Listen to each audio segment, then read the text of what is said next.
En tiempos en que hemos delegado decisiones, criterios e incluso compañía en sistemas que no sienten ni aman, algo silencioso va ocurriendo. Estamos dejando de ejercitar aquello que nos vuelve humanos. No es nuevo. El arte, la filosofía, el cine, la literatura, la cultura lo vienen narrando desde hace décadas atrás. Nos han advertido de mundos donde el control minimiza la sociedad, la eficiencia reemplaza la experiencia, la conexión se vuelve interfaz, el aprendizaje deja de ser una vivencia y máquinas deciden los destinos humanos. Sin embargo, la humanidad siguió avanzando hacia aquello que nos ha ido deshumanizando. Son tiempos difíciles, exigentes, oscuros, pero también muy desafiantes y estimulantes. Estamos ante una gran disyuntiva. ¿Elegimos automatizar la vida o volvemos a lo que nos hace humanos? Amar, sentir y equivocarnos, como solo los humanos lo podemos hacer. Soy Felipe Monsalve y los invito a una nueva temporada de Homeostasis Live.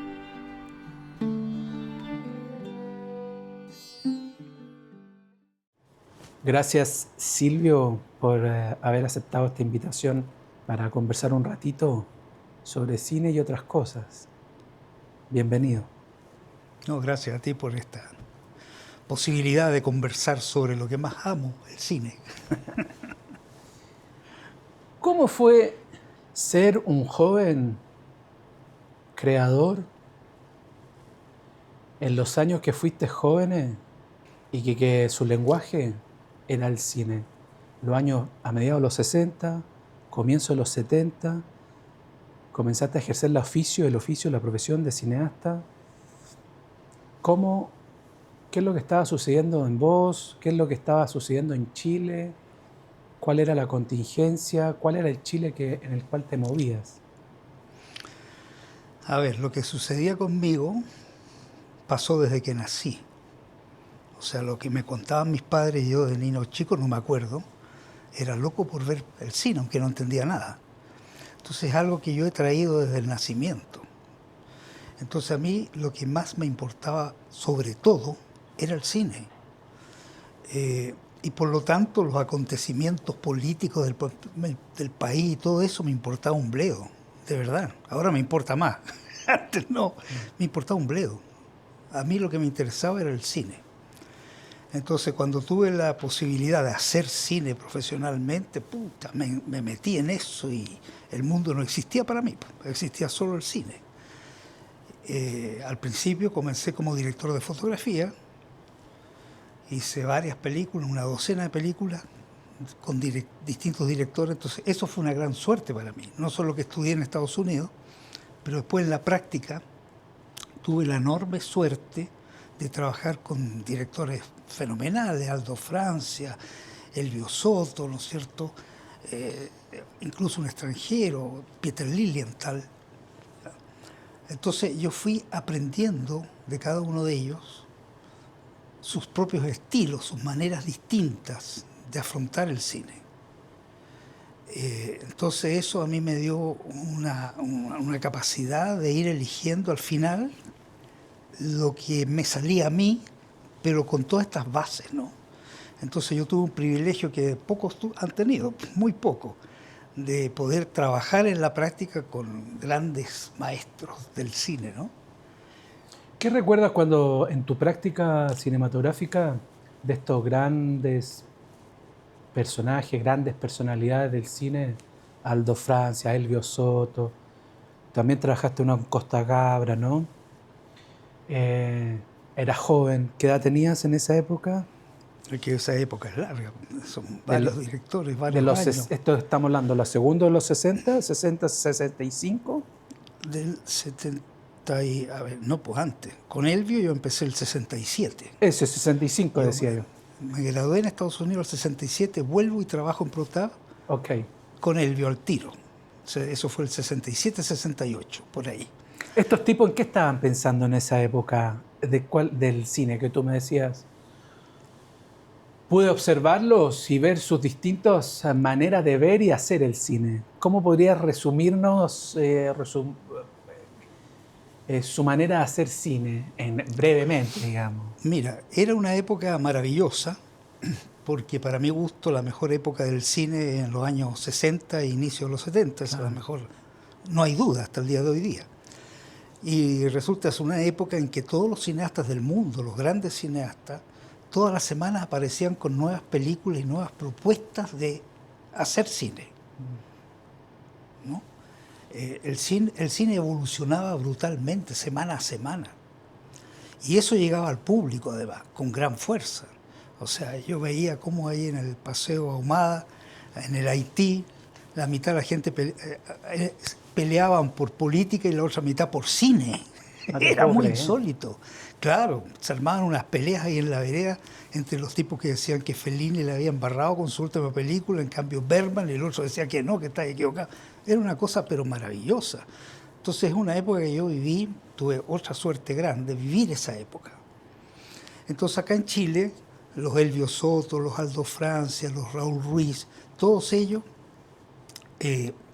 también buscaban maneras distintas o formas nuevas, digamos, de poder expresar sus ideas, sus pensamientos, sus emociones, sus sensaciones en el cine.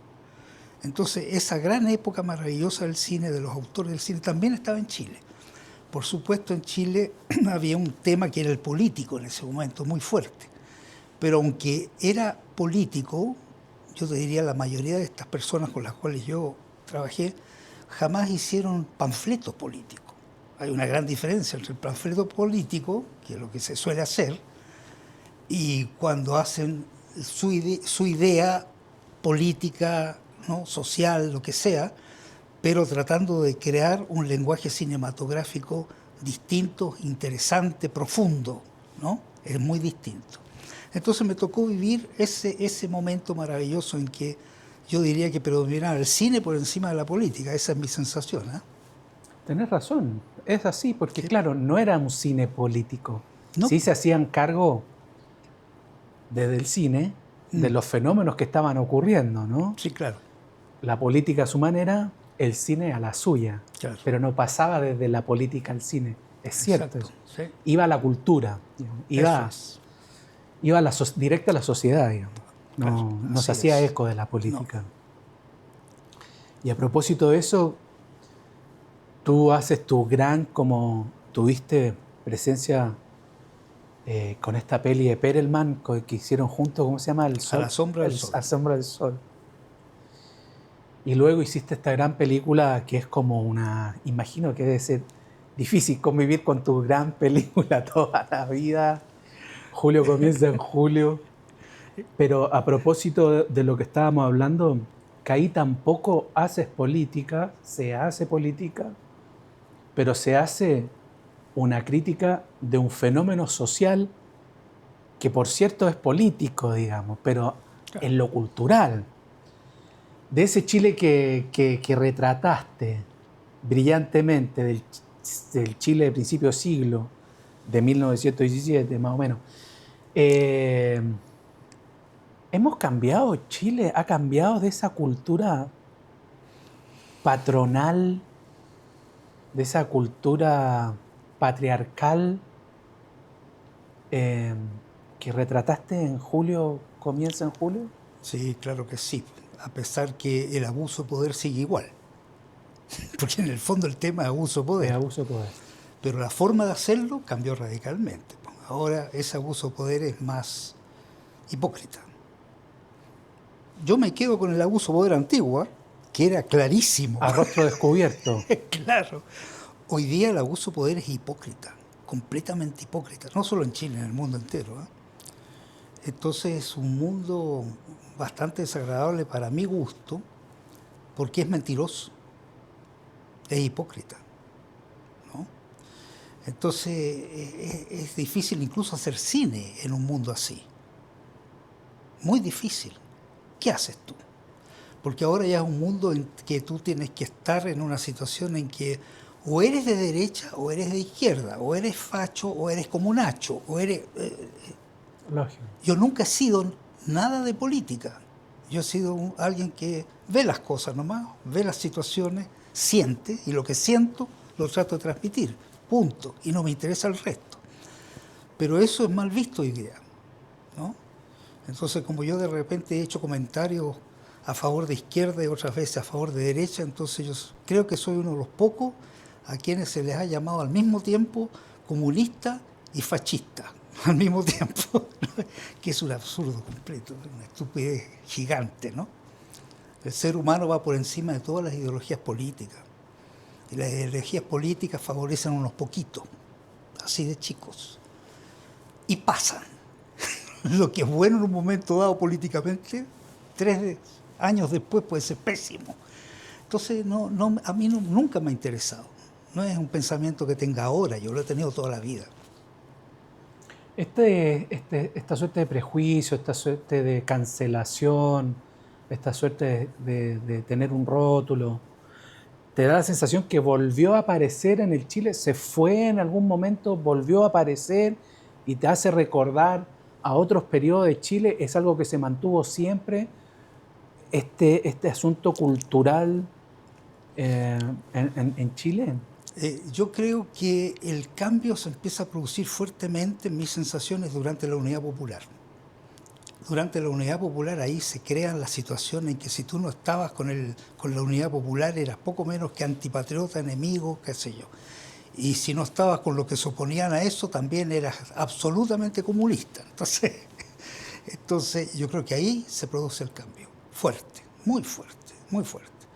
Y después viene la dictadura militar que vuelve a crear situaciones de conflictos brutales y enfatiza esas posturas extremistas, las enfatiza, ¿no? Mira, antes de la Unidad Popular yo siempre veía, Elvio Soto lo veía conversar con gente muy de derecha. Sí. Y se abrazaban, caminaban juntos. Lo vi muchas veces en bares. ¿Tú lo viste? Sí. Bueno, yo también. Espectacular. Y era maravilloso, sí. Era un país magnífico donde la gente podía quererse, hablar, conversar, dialogar, razonar.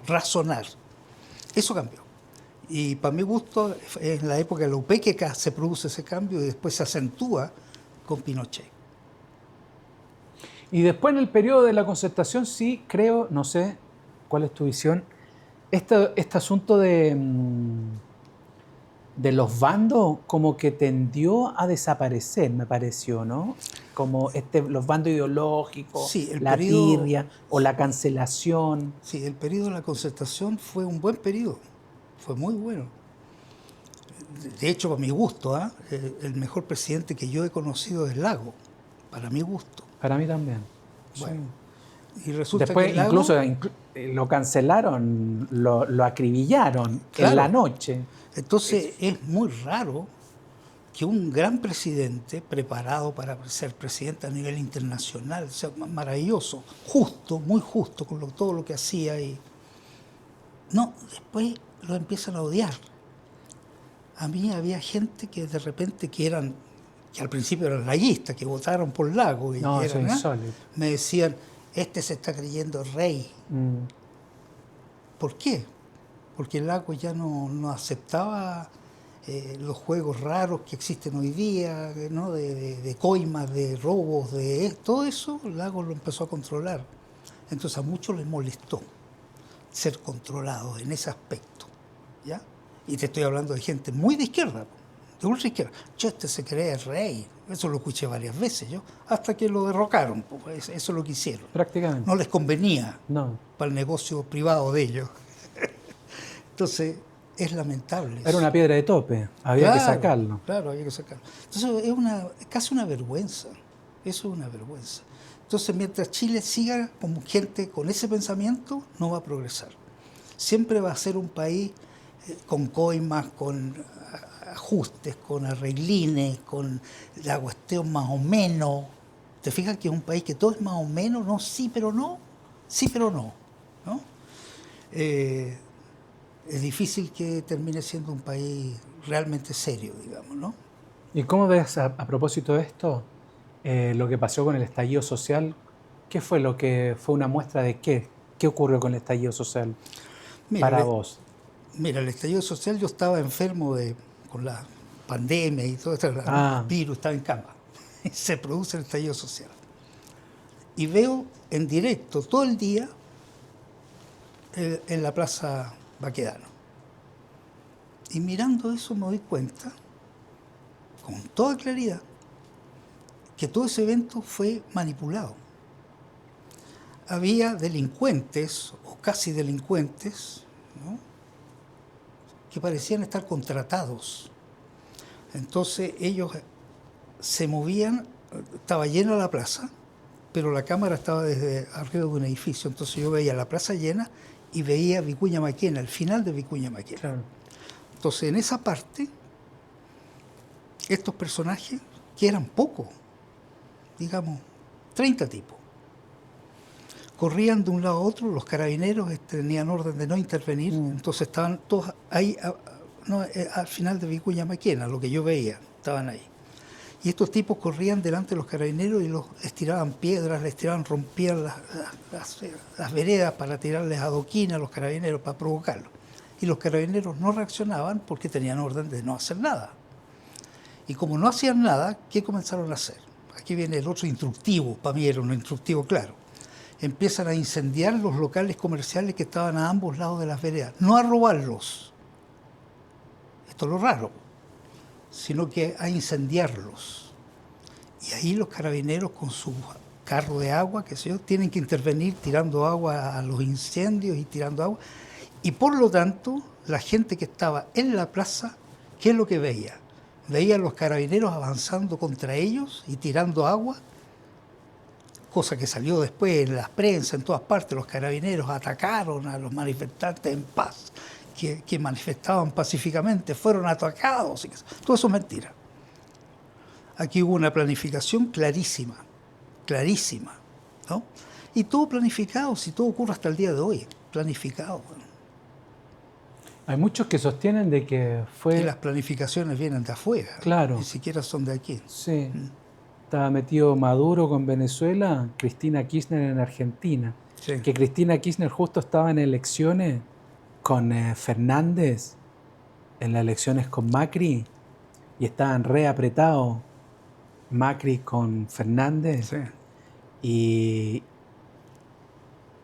Maduro y Cristina, muy amigos, y estaban viendo cómo generar, porque Chile era una piedra en el zapato, ¿no? Este Chile pujante, el gobierno de Piñera, Claro. el gobierno del capitalismo, entonces tenían que demostrar, dicen estas voces, paper, artículos de todas partes, yo he leído, que necesitaban desactivar a Chile rápidamente, claro, porque era una sombra que no les permitía, más que una sombra, era una muralla que no les permitía avanzar. Entonces tenían que generar un caos para decir, mira, así lo es que hace el capitalismo. Así es. Hordas sociales, claro, piden su cabeza, voten por nosotros, que somos la salvación. A la otra semana, ganó Cristina, la otra semana, en Argentina, los canales en directo, viendo el estallido social chileno. Claro. Y todos preguntando qué pasó a Chile, ¿no? ¿Qué ocurrió? ¿Por qué? Claro. Bueno, y de hecho me he encontrado muchas veces con extranjeros que llegan a visitar Chile y dicen, pero este es otro país. No es el país del hambre que decían todos los medios de comunicación, que la gente se rebelaba porque estaban muertos de hambre. Y tú ves a los chilenos hambrientos, son tipos con músculos, que hacen gimnasia. Claro. Hablabas de que lo que no ha cambiado en Chile y que tocabas ahí en julio, comienza el julio, el abuso de poder. Abuso de poder que después ha quedado en manifiesto en muchos casos importantísimos. Montones. Desde dictadura militar, Paul Schaeffer, Caradima. Claro. Y así suma y de sigue. Todos lados. De todos lados. Claro. Es raro, ¿eh? El ser humano tiene una teja corrida en ese aspecto. Fíjate que todos los que llegan a tener un poquito de poder, y yo lo he visto en gente de repente, un obrero, ese obrero de repente empieza a manejar bien una máquina, a destacarse, y el que está al lado trata de hacer todo lo posible por destruirlo, al tiro, en vez de unirse, no, ¿cómo lo destruyo? Es una cuestión que tiene el ser humano muy mala, muy terrible, pero es así el ser humano. La mayoría, estamos hablando de, para mi gusto, es una gran mayoría. Por supuesto que hay excepciones a eso que estoy diciendo, ¿no? ¿Cuáles fueron las grandes temáticas que vos quisiste tocar con tu cine a nivel cultural, a nivel artístico?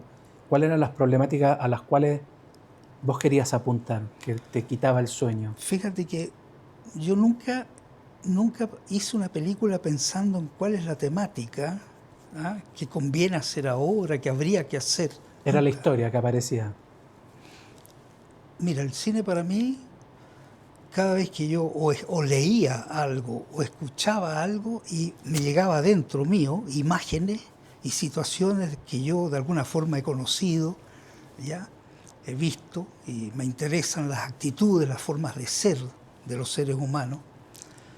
Entonces me provoca las ganas brutales cuando me pasa, y me pasa muy poco eso, ¿eh? Por eso he hecho pocas películas, me pasa muy poco. Entonces cuando me ha pasado eso, yo empiezo a ver imágenes y empiezo a entusiasmarme. Y ahí empiezo a escribir posibilidades y ahí empieza a surgir el guión, ¿no? Generalmente lo he hecho con un escritor, porque siempre pienso y siento que es muy bueno trabajar con un novelista, porque el novelista maneja muy bien su objetivo, es manejar los personajes, ¿no?, la historia de los personajes, el fondo de los personajes, a dónde quieren llegar, qué fueron, qué son, todo eso. Y yo manejo más bien la cosa estética y cinematográfica, ¿no?, el ritmo. Entonces trabajar con un novelista me ha resultado muy bueno, muy, muy bueno. Yo me ocupo de la estética. Vos sabés que eres como considerado de un gran esteticista, ¿no? Como tus películas tienen este mote de son hermosas, perfeccionista en el detalle estético, en las imágenes, en cómo están enmarcadas, en los planos. Yo desde chico, joven, siempre crecí con eso, ¿no? Como, parece un plano Cayosi, era como una cosa así, como un cuadro, ¿no? El cine es audiovisual, Totalmente. visual. Entonces, si vamos a hacer visualidad, hagámosla bien. Hagámosla, digamos. Si no, ¿para qué? ¿Para filmar cualquier lesera horrible? No. Y ahí quería ir, digamos, o sea, para mí, no sé si para ti, a mí me parece que el cine está totalmente en crisis, digamos, como lenguaje. Así es. ¿Cómo estás viendo qué está sucediendo con el cine? Porque lo que interesa es lo que vos sentís y pensás. A ver, de verdad creo que está quizá en su peor momento el cine, ¿eh? Hoy. ¿Por qué? Porque la tecnología, los satélites, ¿no?, crearon esta posibilidad de tener transmisiones, plataformas que transmiten ¿no?, vía satélite. Entonces, empresas que transmiten al mundo entero lo que ellos quieren o lo que a ellos les conviene, políticamente y comercialmente. Por lo tanto, lo que hoy día se produce y lo que hoy día los festivales grandes aceptan son determinadas temáticas, determinados estilos, y por eso se repite todo. Claro. Tú estás viendo cine, ves la misma cuestión una vez y otra vez y otra vez y otra vez y otra vez, ¿no? Y de repente una película gana el Oscar y tú dices, pero esa película no vale nada y ganó el Oscar. Es por esto, porque ya los directores no existen en realidad. A los directores se los llama como quien llama a un coffee boy, haga esto, pero rápido. No, haga esto otro. Eso es el cine en general hoy día. De hecho, usan 2, 3 directores, ¿no?, en la serie. Entonces hay un director para hacer el capítulo tal, o el pedazo de un capítulo, y el otro pedazo de otro capítulo. Y por eso inventaron algo que no existía, que es el runner. ¿Cómo le llaman? El runner, algo así. ¿Segunda unidad? ¿Ah? ¿Segunda unidad? No, es un director de cine, generalmente son directores de cine, que corren, y por eso creo que runner, usan la palabra de runner, corren ellos de filmación en filmación, para vigilar que no hayan cambios bruscos en la estética ni en la forma de narrar. Entonces al director A de repente le dicen, no, pero usted está saliéndose, esto tiene que ser asá. Van donde el otro. Un editor, un continuista, un tipo que mientras se está filmando. ¿Te das cuenta? ¿Ah? Showrunner. Showrunner, eso es. Claro. Ese es, el showrunner. Y él es el que tiene la manija. Sí, él tiene la manija, los directores tienen que obedecer, ¿te das cuenta? La organización nefasta para hacer un cine de calidad está ahí. ¿Y por qué ocurrió para ti esta degeneración del contenido y del lenguaje cinematográfico y quedamos en manos de este personaje? Lamentablemente por esta tecnología, como te digo, que hoy día ya las salas de cine que existían antes, que competían entre sí, entonces alguna sala de cine ponías, solo le gustaba al dueño de la sala poner cine de aventura, al otro le gustaba de entretención y al otro de cine arte. Y competían. Eso desapareció, ya no existen. Entonces, ¿qué es lo que existe? La transmisión a tu celular. El streaming, la digitalidad. Claro. Y ese streaming lo maneja un grupito así chico de gente. Esa es la diferencia. Y ellos deciden qué se produce y qué se exhibe. ¿Qué se exhibe? Eso es lo grave. Pueden haber hay grandes películas que no se exhiben. Nadie las conoce. Entonces los únicos lugares que tú puedes encontrar buen cine hoy día es en países nórdicos, ¿no? Europa, que tiene su ley de obligar a las salas de cine a exhibir películas, es una ley muy antigua que tienen ellos. Entonces ellos se defienden un poco, y sobre todo los países nórdicos. Ahí está el gran cine hoy día.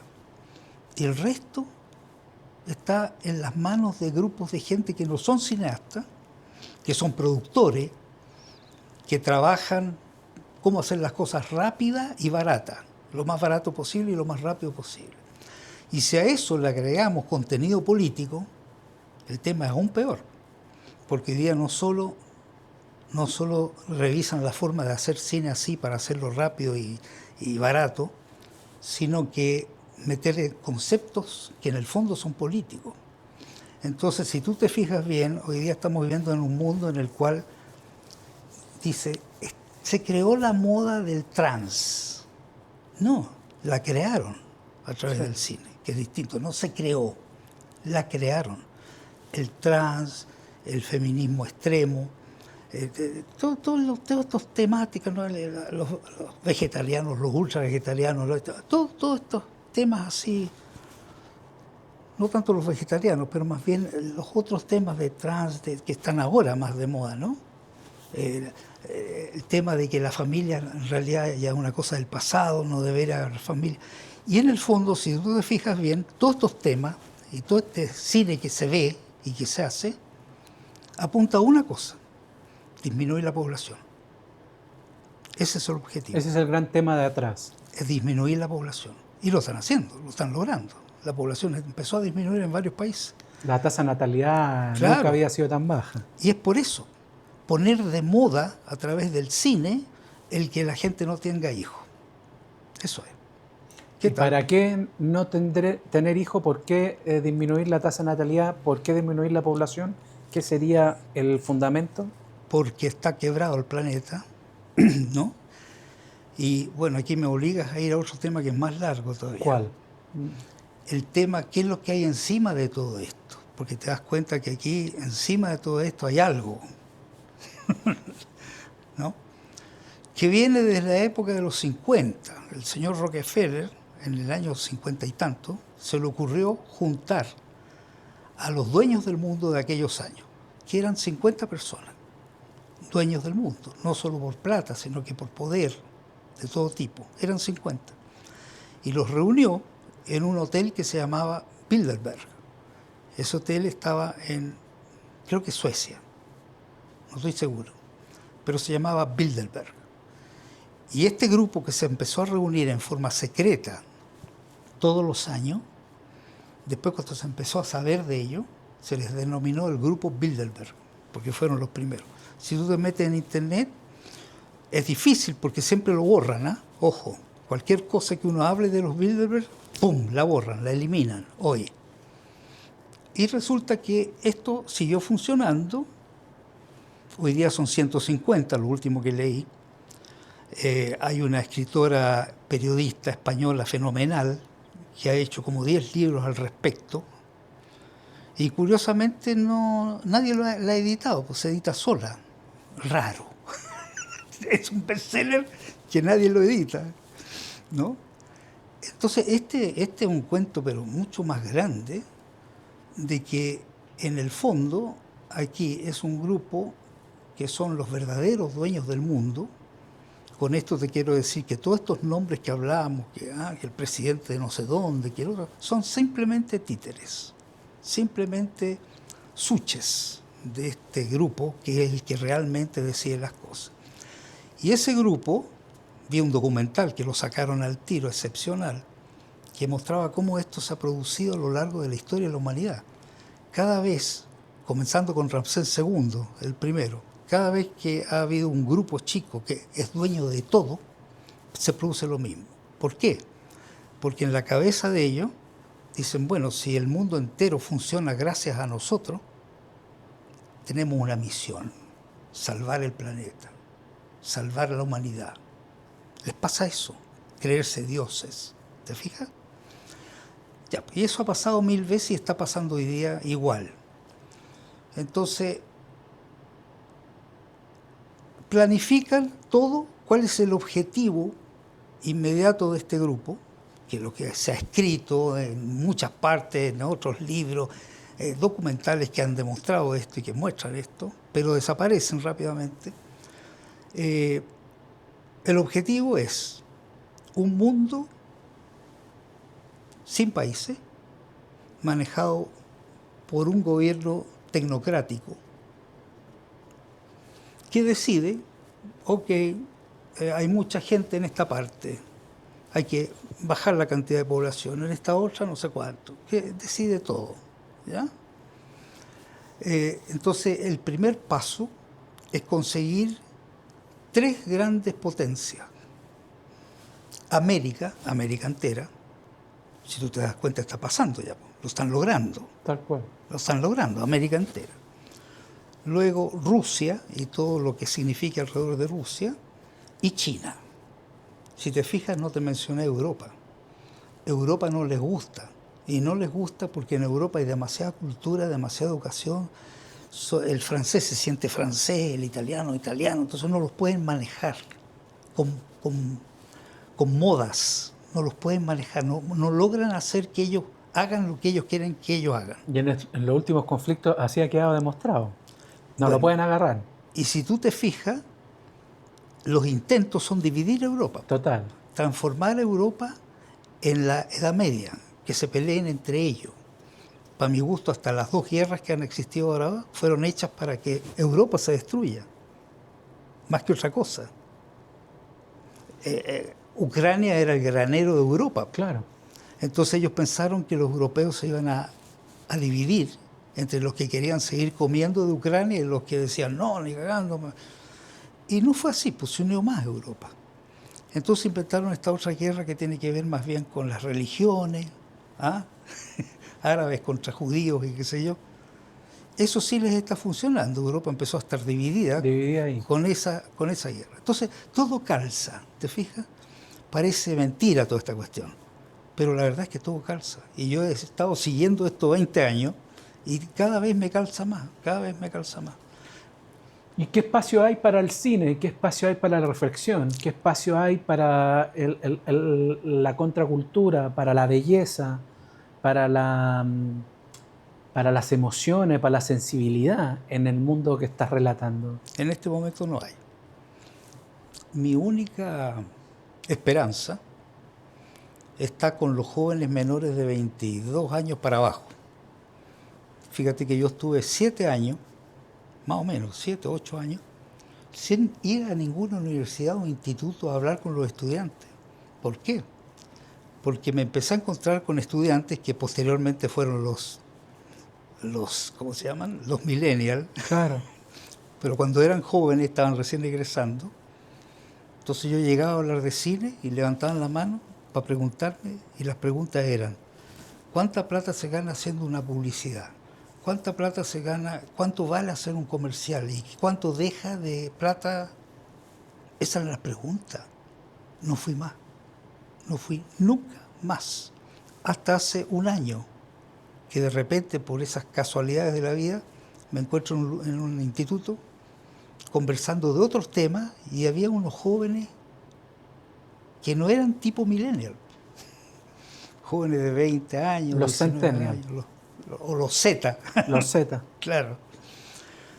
Y me preguntaban cosas de cine y sabían. Me quedé plop. Y empecé a reunirme con jóvenes y cada vez me pasa lo mismo. Yo veo a estos jóvenes, incluso en mi oficina, me han pedido hacer reuniones, 7, 8 jóvenes, hombres y mujeres, que entran a la oficina y todos entran mirando el suelo, con susto. Es una generación que está asustada. Bueno, teniendo de papá a los millennials, yo también estaría asustado. Claro. Entonces, pero cuando empiezan a perder el susto y se dan cuenta que pueden dialogar, pueden hablar, oye, es impactante. Yo estoy impactado de ver una generación que empieza a estudiar calladamente, sin que sus papis los vean. No es que sus papis hablan de que el pasado vale nada, página en blanco y todo eso. Ellos no. Calladamente estudian para aprender y saber. Y saben.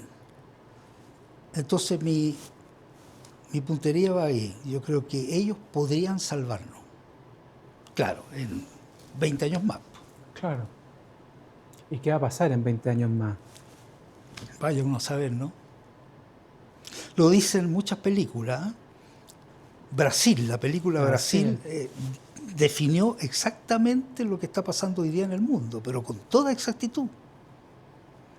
¿Y tú sabes lo que pasó con Brasil? ¿Qué? Los productores que eran de Inglaterra y de Estados Unidos no la mandaron a ningún festival cuando era la película que se iba a ganar todos los premios, todos. Porque es una película que cambió la estética, cambió todo. No. Curiosamente, sospechosamente, no la mandaron a ningún festival. Por eso no tiene ningún premio. Entonces el director y los actores estaban tan desesperados, viendo que tenían en sus manos una cosa maravillosa que habían hecho, y no la mandaban los productores a los festivales. Ellos se pagaron la ida y toda la estadía para una muestra en un festival más o menos importante. Muestra, no en competencia, porque tú sabes que para competir tú tienes que ser productor. Claro. No puede, un director no puede mandar una película. Ya. Eso. Qué raro, ¿no? ¿Por qué pasaba eso con esa película? ¿Por qué no odiaron esa película? ¿Por qué la declararon película intelectual para unos grupitos en las salas de cine donde no va nadie? Fue proscrita, como absolutamente. Cuando yo era chico. La pregunta, encontrarla para verla era costaba. Hasta el día de hoy. Entonces, claro. Entonces, ¿por qué? Eso es lo que hay que preguntarse. ¿Por qué reaccionaron así los Bilderberg? Le echaba a perder, decía lo que iba a pasar. Está esto que yo comparto de que si está en el cine, si te lo cuenta el cine, va a pasar. ¿Viste esto de que los relatos de que se hacen cargo de lo que está sucediendo, de los cambios culturales, los relatos culturales o relatos futuristas de situaciones que se ven venir, que el cine, los creadores, los directores, los guionistas, los productores hacen propuestas toda la vida? Luego sucede, luego encarna. Y es alucinante, porque si uno empieza a recordar de pelis que vio y después sucedió. Ahora se me viene, por ejemplo, por todo esto de la digitalidad, el algoritmo, la IA. Había una peli que se llama Her, de Phoenix, que tiene una relación y comunicación con un algoritmo, con una inteligencia artificial, y se enamora de su inteligencia artificial en el computador. Esto es una peli hace 15 años atrás. ChatGPT salió hace 2 años. Es increíble. Y está sucediendo lo mismo del personaje, que era una locura. Que uno después que la salió a ver el cine dice, ¿irá a pasar esto? Claro. Capaz que pase esta. Y pasa. Y pasa. Claro. Entonces uno dice, ¿Esto cuál es como, qué está primero, el huevo o la gallina? Esto fue hecho, lo agarraron este poder oculto y oscuro y se dieron cuenta de que lo debíamos hacer, mira esto, o estos poderes oscuros financian este tipo de obra para decir, vamos a ir preparando hacia dónde vamos. Como el efecto también pandemia. La pandemia es curioso que justo después de la pandemia se declarara el choclo, digamos, de muchas temáticas, desde la digitalidad, del trabajo a distancia, de estar en tu casa, de no moverte. El dinero ya no... El dinero, es curioso lo que pasa con el dinero, cada vez importa menos el dinero, Claro, que era lo único que importaba finalmente, claro, y te da autonomía. claro, O sea, el dinero, claro, si no valía el dinero, claro, no lo valía nada, digamos, era como... Y ahora el dinero no vale. claro. Entonces, ¿cómo Para, ves eso a nivel de lenguaje y a nivel de relato cultural? ¿Pasa o primero en sea, la vida o pasaba primero antes en el cine? Porque ahora el cine ya... A mí me pasa que hablar del cine es como hablar del pasado, ¿no? claro, y antes se hablaba del futuro. Y antes se hablaba del futuro. Claro, curioso, Curioso. extraño. Los que hablan del futuro, eso no los producen ni los exhiben. Muy simple. ¿Ya? O si no, hacen ciencia ficción de esas medias ridículas que no convencen a nadie. Pero cine de verdad no se hace. Y es muy increíble ver cómo los cineastas, los artistas en general son verdaderos vaticinadores, ¿eh? Bates le decían, vaticinian lo que va. Es increíble esa capacidad, ¿no? De la imaginación, de poderse proyectar hacia adelante, proyectarse en cosas que no existen. Es muy increíble, pero eso es típico del artista en general. La imaginación de la creación. De la creación. Con Cecilia Vicuña hablábamos de eso. Por eso le hablan de la creatividad, están creando algo que no existe. Es muy bonito eso, muy lindo. Es muy loco. Es una de las grandes cosas que tiene el ser humano. ¿Hay espacios para crear ahora? ¿Tenemos espacio para que aparezcan creadores? Yo no veo. Bueno, por algo, fíjate que cada vez que se habla de cine, en la televisión, en cualquier parte, empiezan a hablar de Fellini y de Bergman, claro, de las películas antiguas. Entonces es muy raro. ¿Cómo no se habla de las películas de hoy día? Nada. No hay.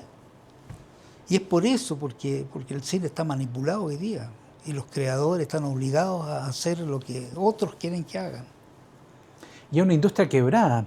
Además, en Buenos Aires, donde más se producía cine y production service, había muchas productoras que quedaron atomizadas a lo que era el streaming, las plataformas digitales, claro, y todas las otras productoras murieron.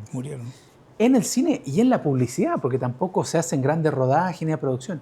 La cantidad de mano de obra audiovisual vacante con la inteligencia artificial, es gigante. Eso está empezando ese problema. Empezando. Y recién ahora se están dando cuenta, ¿te das cuenta? Yo vengo hablando de la inteligencia artificial hace 4 o 5 años y recién ahora están reaccionando, un poco tarde.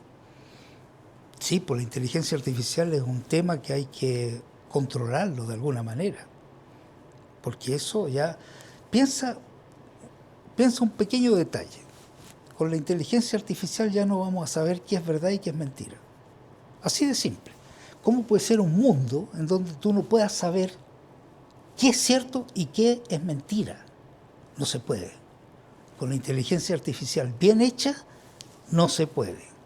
No se puede. Ningún experto puede saber si es verdad o mentira. Entonces, ¿en qué estamos? Esto es gravísimo. Entonces esto tiene que ser controlado de alguna manera. No estoy diciendo que no progrese el mundo. Tiene que progresar y con la tecnología sigue progresando. ¿Qué pasa si pero hay ciertas cosas que hay que controlar? Pero si yo te digo que hay estudios recientes elaborados por personas y organismos muy reputados, donde han encuestado y han llegado a la conclusión de que en la generación famosa millennials, la verdad, a propósito de lo que vos decías, qué es verdad, qué es mentira, no es un atributo positivo, no es un atributo al que se le dé valor. Claro. Estamos en el horno. No, es una falta de respeto. Ese pensamiento es una falta de respeto al No ser importa humano. si es Bueno, verdadero o no es verdadero. que se jodan, que sigan solos ahí jodiéndose. Claro. Y van a joder, ¿eh? Eso es como la espada de Damocles, eso es como... Claro. No, ya toda esa mentalidad se está yendo al carajo ya. Yo quiero creerlo, pero no sé Sí. si es el consuelo. Sí, no, se está yendo al carajo. Ya los veo desesperados ya. Les veo cambio de actitud. Como yo observo esas cosas, les veo cambio de actitud.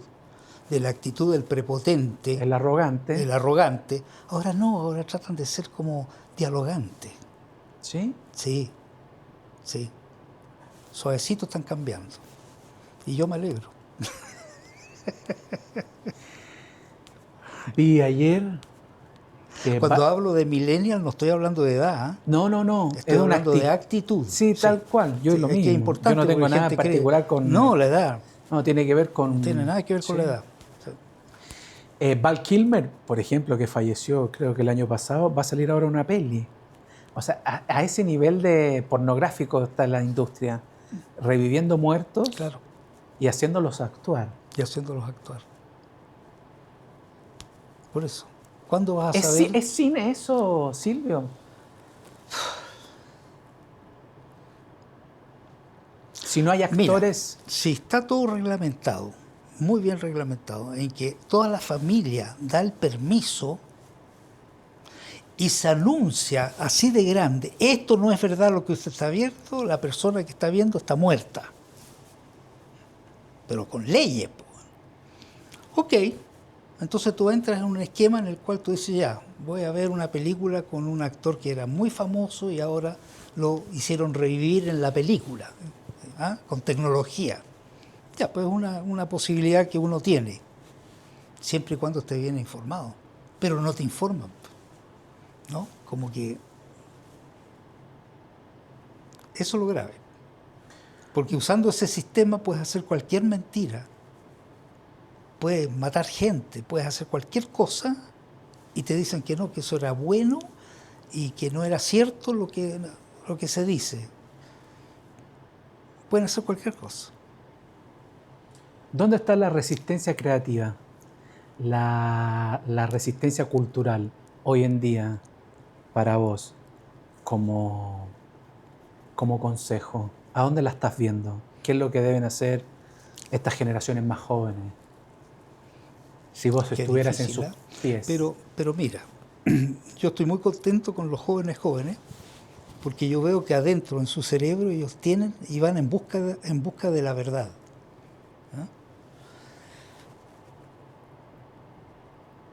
¿Qué van a hacer para lograrlo? Nadie sabe. Ni ellos lo saben. Y por eso están tan confundidos también. O sea, nacer hoy día, ser joven hoy día, es terrible, güey.